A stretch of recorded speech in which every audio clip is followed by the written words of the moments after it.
Nestled beneath the Acropolis, Plaka is a glorious mix of ancient and neoclassical buildings, an architectural haven in a capital of sprawling concrete.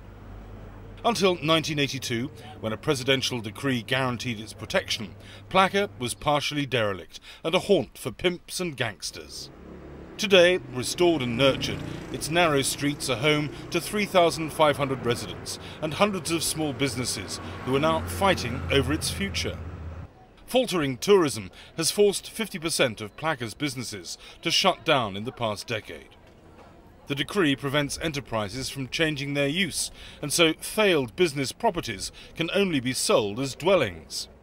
In order to survive the current recession, businesses want the right to expand into upper floors of buildings, which is currently banned. The residents, whose homes have soared in value, are afraid that changes in the zoning rules will return Plaka to the bad old days. Plaka should keep its character, as it does not belong only to its inhabitants and people who live and have fun here, but also not even to whole Athens, but to the whole world. It surrounds Acropolis and should be protected. Marshalling the entrepreneurs is Dimitris Latifis, whose family has owned this cafe for 4 generations. Refreshing time now here. Good place for a snack, for a coffee. Thank you.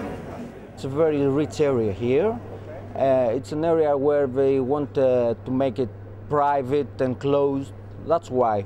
Everything starts with the money. They want to buy all the buildings. It's like a real estate here.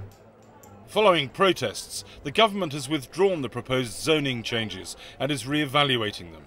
The Environment Ministry says it wants to preserve the residential component of Plaka, but campaigners are sceptical because in the past this government has given precedence to the interests of business over the environment, heritage and culture.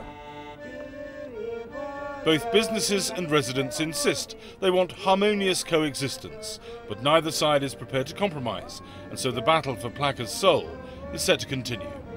Brabant, BBC News, Athens.